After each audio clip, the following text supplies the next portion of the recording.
Casper, wala ka nang ibang ginawa, kundi ang makapag-away na lang. Inis na saad ng kanyang ama. Ano naman ang gusto mong gawin ko, Dad? Busy naman kayo. Tapos, wala akong magawa. Makapag-away na lang. Para naman may kulay ang buhay kong to. Sarkastiko ang sagot ni Casper. Casper, marami namang ibang paraan para magkakulay ang buhay mo. Dad naman, huwag nga kayong maingay. Aga-aga, putak kayo ng putak dyan. Mas grabe pa kayo kay Mami Huwag kang magreklamo, Casper. Pinagsasabihan ka dahil concerned ako sa'yo. Oo na. Concerned na kung concerned ka, Dad. Kaya pwede ba? Lumabas muna kayo. Nahantok pa ako Gusto ko pang matulog. Ewan ko talaga sa'yo, Casper. Ang tigas ng ulo mo. Saan pa naman ba ako magmamana? Basta sumasagot ka pa talagang bata ka Dad naman Lumabas na nga kayo. At huwag na kayong magsalita kung ayaw niyong sasagot ako. Sagot ni Casper sa kanyang ama, sabay tago sa ilalim ng kumot nito. Ewan ko talaga sa'yo. Pwes, kakausapin ko ang mama mo. Tutal, tumatanda na naman kami. Kailangan mo nang matuto sa mundo ng mga negosyo. Seryosong saad ng kanyang ama, sabay labas sa silid nito. Mahal, may ginawa na namang kalokohan ng anak natin si Casper. Panimula ng kanyang ama sa asawa nito. At ano naman yan, mahal? Nakipag-away na naman sa bar. Ewan ko talaga kung saan nagmana yung batang yan. Walang ibang ginawa, kundi ang makipag-away. Hayaan mo na yung mahal. Ang mahalaga hindi siya nasaktan. Aba, at kinukonsinti mo pa talaga yung anak mo Inis na saad ng kanyang ama. Ano bang gusto mong gawin ko sa anak natin? Ang patay nito? Hindi naman sa ganyan ang ibig kong sabihin, mahal. Pero parang panahon na talaga para matuto si Casper sa negosyo natin. Negosyo? Mahal, matigas ang ulo ng batang yan. Pwes, ako ang bahala. At wag mong ikukonsinti, okay? Nang sa ganon, siya ang mag-manage ng isa sa ating branch sa ibang bansa, mahal. Sigurado ka ba dyan, mahal? Oo naman. Pero gusto ko munang turuan ang leksyon niya si Casper.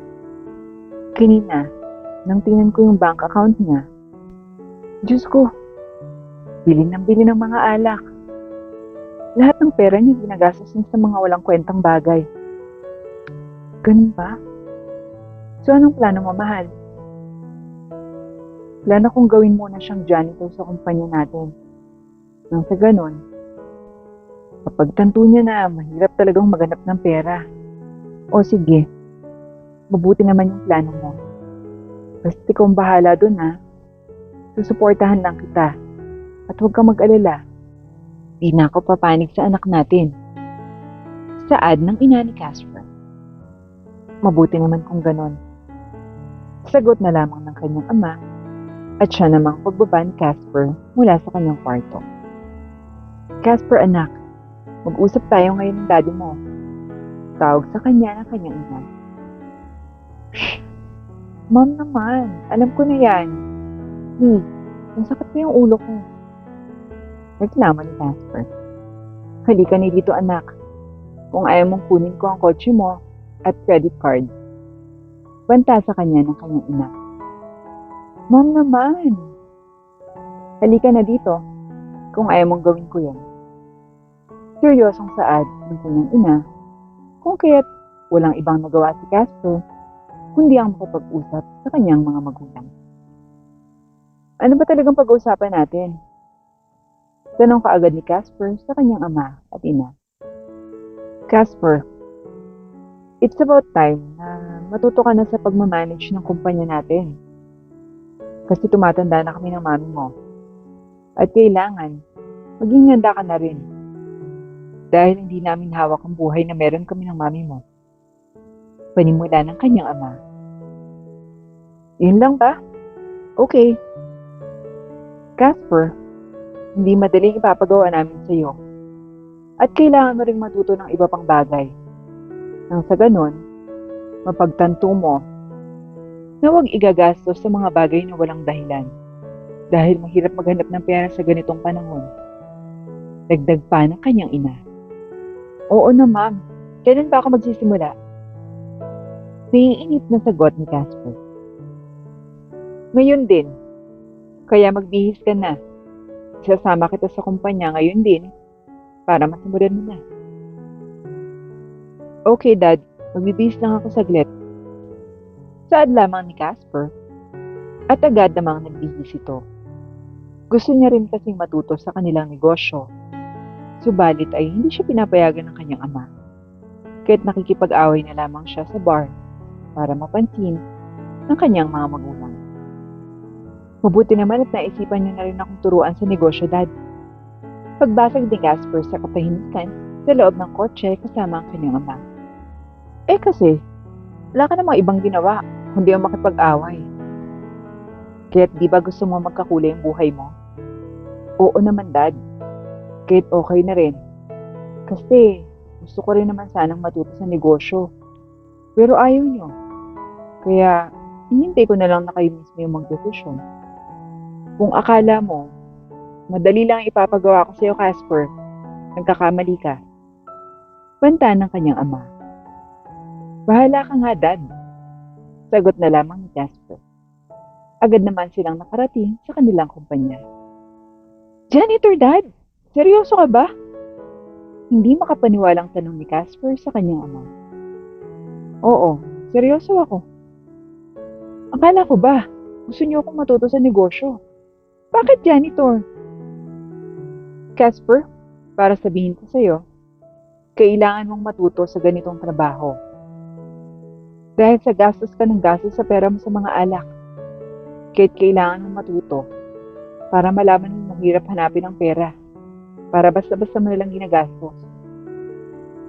Dad naman, huwag ka na magreklamo, Casper. At isa pa, may rason ako kung bakit ginawa kitang janitor. Nang sa ganon, ay ikaw ay magiging mata ko sa mga empleyado ko at malaman ang ginagawa nila kapag walang nakatingin. Ano ba yan, Dad? Ang dami mo namang pinapagawa sa akin. Huwag ka na lang magreklamo. Kung gusto mong madali kang matapos sa pagiging janitor, okay ba? Okay. Basta may kapalit ng malaki to, ha? Oo naman, anak. Kaya galingan mo. Isipin mo na rin na punishment ko to sa katigasan ng ulo mo. Saad ng kanyang ama at agad nang umalis ito habang naiwang hindi maipinta ang mukha ni Casper. Hi, ikaw ba yung bagong janitor? Tanong ng isang may edad na babae. Oo, ako. Bakit? Ito map. Maglilinis tayo doon. Sa malapit sa comfort room. Comfort room talaga? Oo, pero sa labas na lang tayo. Dahil nalinisan ko na yung sa loob. Ikaw na lang, ito lang ako. Saad ni Casper. Sumunod ka na lang sa akin kung ayaw mo mapagalitan ka ni Sir Dre. At sino namang Dre yan? Siya ang supervisor sa kumpanya na to. Kahit binabantaan na kita, sumama ka na lang sa akin. O, pwede. Dito ka na lang, ako na lang dun. Suwestyon ng babae. Dito na lang ako, miss. At dun ka na lang. Okay lang pa? Pagkumpirma ni Casper. Oo naman, iho. Okay lang. Sige, mauna na ako ha. Tawagin mo lang ako kapag may kailangan ka. At matapos ka dyan, sabihan mo ako para masabi ko sa yung susunod nating gagawin. Okay? Sige po, miss. Salamat. Nakangiting saad ni Casper. At agad namang naglinis na siya. Pero dahil sa baguhan, at wala talaga siyang alam sa pagmamap, ay masasabi talagang hindi masyadong malinis. Nagkataon naman na dumaan si Joy. Ano ba yan? Sinong naglinis dito? Galit na saad niya na siyang naging dahilan upang magulat at mapatigil si Casper sa pagmamap. Ako po, sir, bakit? Tanong ni Casper. Sino ka ba? At bakit ngayon lang kita nakita dito? Bago lang ho ako dito, sir. Ah, kaya pala. At ikaw ang naka-assign na maglinis dito? Yes po, sir. Bakit po? Marunong ka bang maglinis o hindi? Tingnan mo nga itong sahig, oh. Ang dumi-dumi. Bigyan mo nga ako ng santimpang tubig. Nang sa ganon, maturuan kita kung paano maglinis ng tama. Okay po. Sagot ni Casper at agad na kumuha ng isang timbang tubig at ibinigay ito sa kanilang supervisor. Ganito ang paglinis, oh. Saad ng supervisor at agad na kinuha ang timba ng tubig at ibinuhos ito kay Casper. O ayan, ang linis-linis na. Baka gusto mo, mainit na tubig yung ibuhos ko sa'yo para mas malinis pa. Mataray nitong Saad. Anong ginawa mo? Ang bastos mo naman, sir. Umaangal ka pa? Pwes, tinuturuan kita kung paano maglinis. Hindi ba halata? Ganito ba ang maglinis? Ang buhusan ng isang empleyado? Oo naman. At bakit ba ang tapang-tapang mo? Saka lang namang janitor. Porket janitor, minamaliit nyo na. Ano bang posisyon na meron ka? Aba, hindi mo pa pala ako kilala. Wait. Ako ang supervisor ng kumpanya na to. Kaya't pwede kitang mapatanggal ngayon din. Hindi ka naman ang may-ari ng kumpanya, kaya wala kang karapatan na magtanggal ng isang empleyado dito. At isa pa, sir, supervisor ka nga. Mataas ang estado mo sa kumpanyang ito, pero wala ka namang magandang ugali.